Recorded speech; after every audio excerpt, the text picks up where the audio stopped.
Russian-Ukrainian border clash escalates. Mechanism for targeted subsidy 75% complete. And microalgae facility captures carbon dioxide, releases oxygen. These are the headlines for tonight. You're now with me, Lorenzo Isaac, and this is TVS Nightline.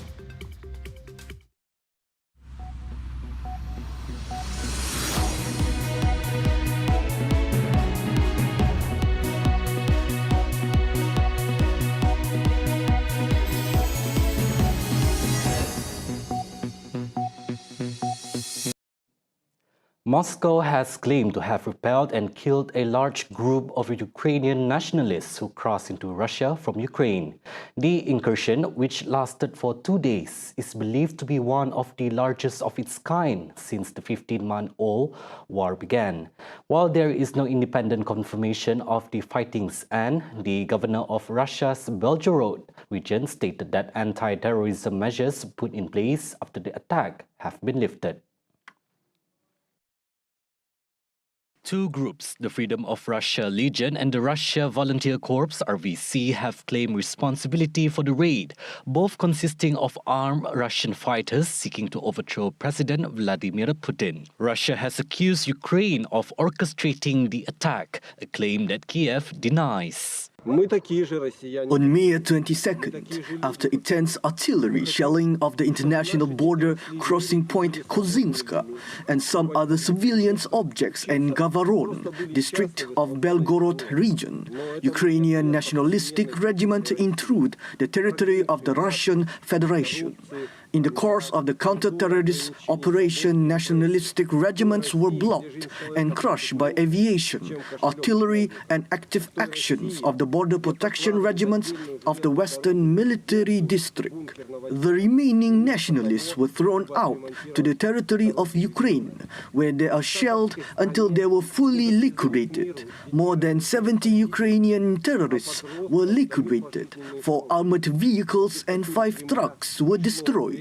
The incursion is seen as a preparatory move by these militant groups ahead of an anticipated Ukrainian counter-offensive. The situation has forced Russia to evacuate towns along the border with northeast Ukraine.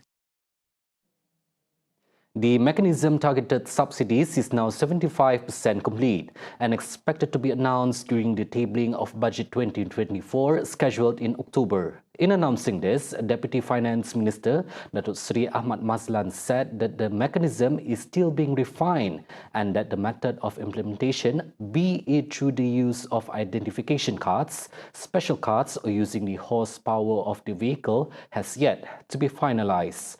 Ahmad Mazlan said the government is also aware of concerns over the parameters of socio-economic classification, especially among those on the borderline of T20 income group category.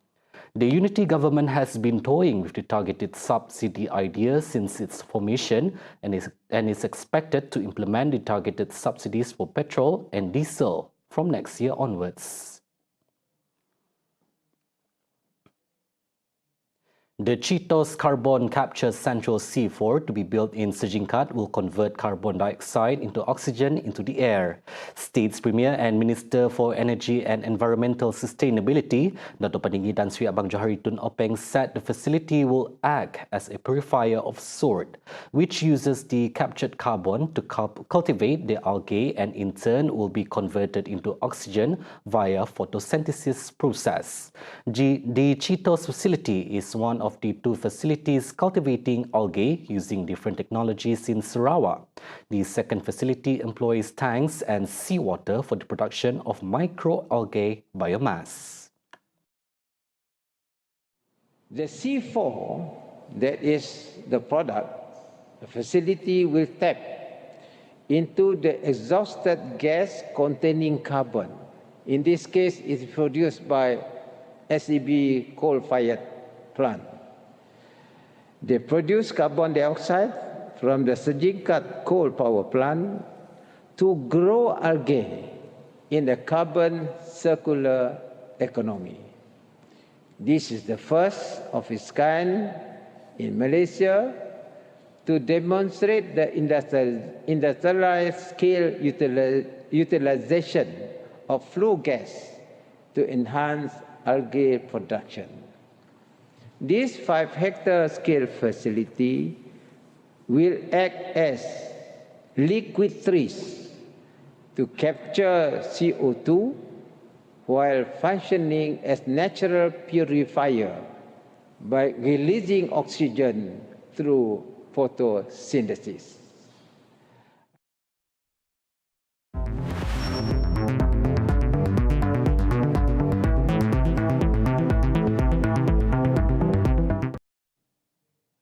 Sarawak's economic growth has proven significant, reaching 5.5 to 6.5% in 2022, surpassing the 2.9% growth recorded in 2021. Hence, it is crucial for Sarawak to showcase new economic initiatives in order to provide more high-income job and business opportunities, ultimately improving the income of the people. As a result, Sarawak's revenue performance for financial year 2022 has surpassed its revenue projection by 17%, from 10.159 billion ringgit to 11.91 billion ringgit, almost 12 billion, the highest revenue achievement thus far. Awang Johari said that the state government will continue to implement various measures under the post-COVID-19 development strategy PCDS 2030 to stimulate the economy, enhance productivity and improve competitiveness in the global market. Sarawak's economic performance in the first quarter of 2023 has been highly positive, recording an income worth 5 billion ringgit.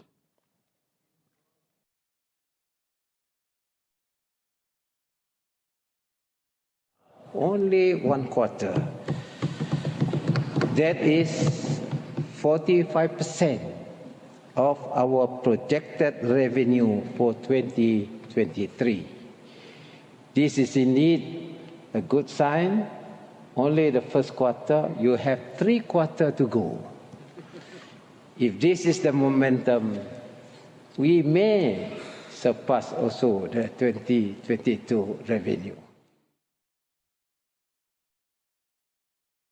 The Sarawak government will pursue the matter of the boutique airline with the federal government. The airline would emerge with a strategic business model that is effective in offering a personal touch in its niche market. The Premier Sarawak, Dato' Paninggi Tan Sri Abang Johari Tun Openg, was pleased to inform the August House that the Prime Minister, Dato' Sri Anwar Ibrahim, has agreed in principle to the proposal made by the state. The business model we are introducing will allow us to run the airline to cover the overhead costs to fly within the region. It is not profit motivated, rather the establishment of the boutique airline is to stabilize the airfares for flight to and from Sarawak. Abang Johari added that Sarawak has the capacity to produce green fuel solutions from microalgae through the Sustainable Aviation Fuel SAF. I just came back from Langkawi International Maritime and Aerospace Lima exhibition using aircraft powered by SAF from a joint venture between Petronas and SCDC Energy. It is the world's first SAF produced using algae. This clearly proves that Sarawak is able to produce safe and reliable SAF for commercial use. The Premier disclosed that the state plans to scale up the cultivation of microalgae to 1,000 acres, which can produce about 500,000 tons per annum of crude algae oil. This 500,000 tons per annum can be equated to about 10,000 barrels of oil per day, with about 37 extraction rate of crude algae oil from the algae biomass. The unit cost per barrel per barrel is below USD $50. And today, if sold to a biorefinery, it might fetch around USD 110 per barrel because it is green oil. As such, this technology is not only a valuable addition to drive the economy, but also a significant contribution towards achieving the green economy agenda for 2030. Sarawak's ports registered a total of 22.95 million tons in 2022, an increase of 11.4% as compared to 20.61 million tons in 2021. Kuching Port led the list by registering 9.87 million tons in 2022, an increase of 11%, followed by Samalaju Port with 6.73 million tons. Miri Port with 3.21 million tons, Tanjung Manis Port with 1.65 million tons, and Rajang Port with 1.49 million tons. The government will set up a central port authority for Sarawak, or Sarawak Port Authority. The function is to regulate, streamline, and coordinate the management, operation, planning, and development of all the ports to ensure that each of the ports play its niche role in promoting trade and business. Taking over Bintulu Port, Tan Sri Dato' Mas Speaker, pursuant to the recommendation of the Intergovernmental Committee in 1962, the 9th schedule of the Federal Constitution was amended to incorporate Item 15 of List 2A, supplemental to the State List for Sabah and Sarawak, whereby legislative authority over ports and harbour, except those declared by federal law as federal port, is vested in the state of Sabah and Sarawak, with will effect from Malaysia Day. With the impending reorganization of the state port, which will come under single authority, the state port authority, Bintulu Port, should be one of the cluster of the state port, or must be the cluster of one state port, whose future development and growth will be harmonized and streamlined with the other port in Sarawak.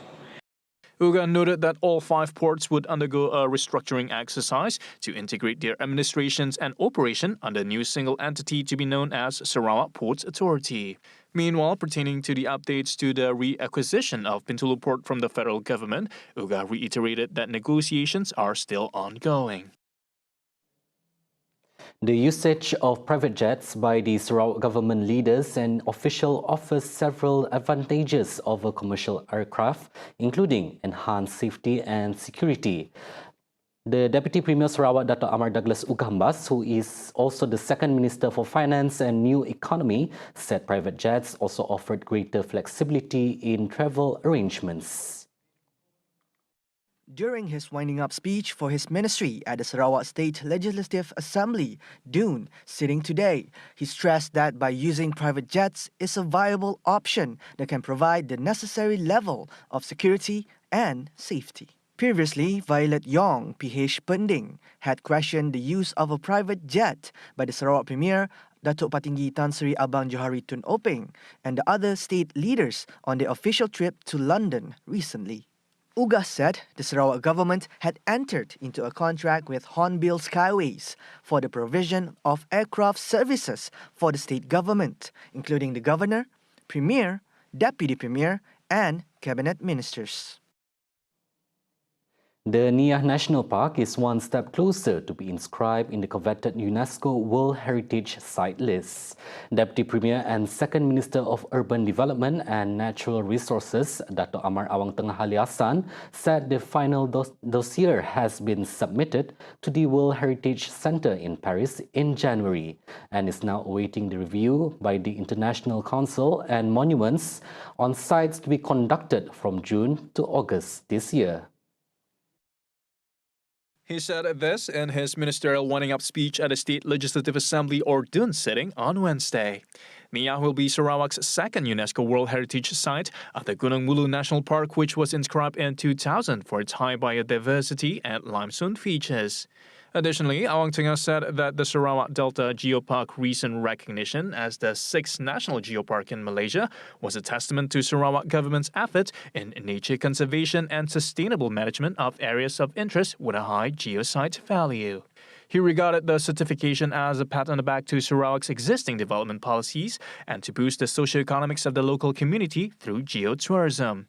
Not one to rest on its laurel, the Sarawak government also plans to nominate Sarawak Delta Geopark as a UNESCO Global Geopark next year.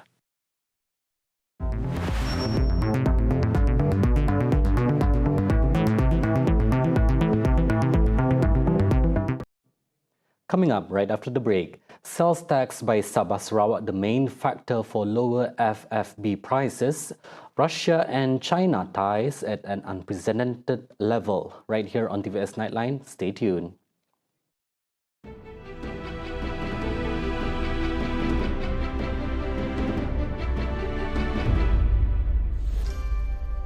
Hai penonton semua, bersama saya Enzo Vira dalam rancangan Travelog.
Welcome back. Entrepreneurs partaking in the National Unity Week 2023 have expressed satisfaction in terms of sales of their products, which include food, local produce, and handicrafts. Pauline Hurai, an entrepreneur of various handcraft items, said the event not only provided an avenue for her to generate income, but also to showcase her culture to the masses. Terima kasih juga karena dia macam beri peluang untuk kita berniaga dan beri peluang untuk orang-orang dari luar untuk datang melihat apa yang kita lakukan di tempat kita di Kuching inilah dan di Sarawak sekali lah. Itulah. Sambutan jualan amat baik. Ya, amat baik itulah kalau dapat buat lagi di masa depan. TVS met another entrepreneur, Joselie Jaidi, who was ecstatic to share that her accessories business have been selling like hotcakes since the first day of the event. Macam event tu nak macam barang-barang yang kami jual tu banyak terjual lah, macam design-design baru. Jadi dak pelancong, dak segala macam pendatang-pendatang yang dari luar negara ke dari Malaysia tu semuanya akan anggar semua produk situ lah. Mostly kami jual aksesori untuk bidaya, tapi ada juga yang design yang dipermodernkan lah. Seperti dak rantai, gelang tangan, gelang kaki semua.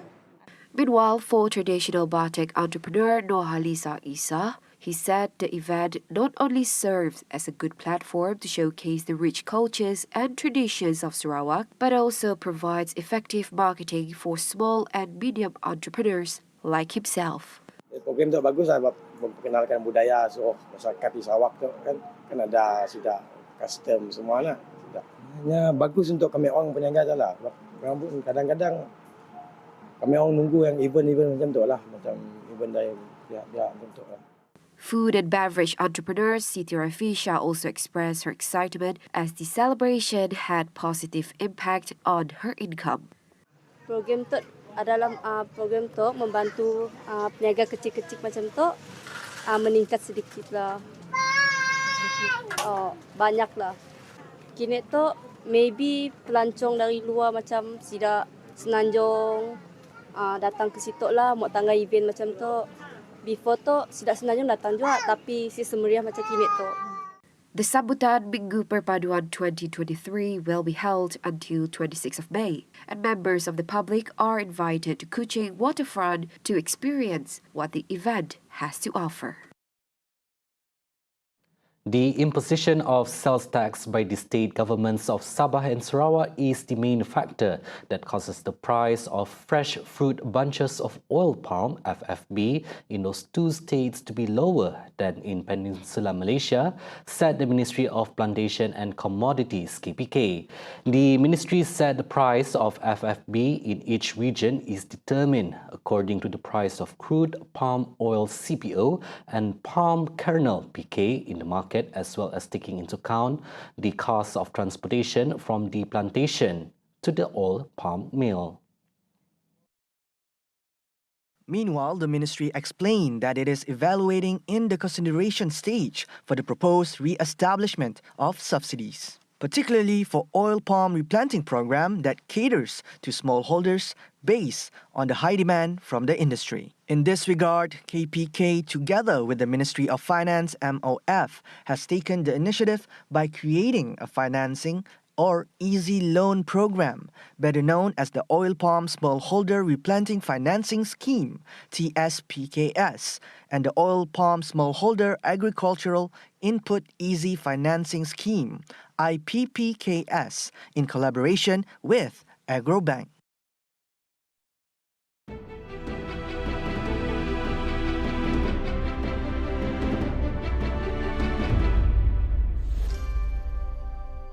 Hari Raya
And now moving on to international news.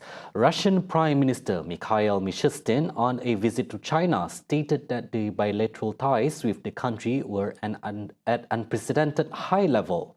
Meanwhile, Chinese Premier Li Qiang said China is willing to take a pragmatic cooperation between the two nations to a whole new level.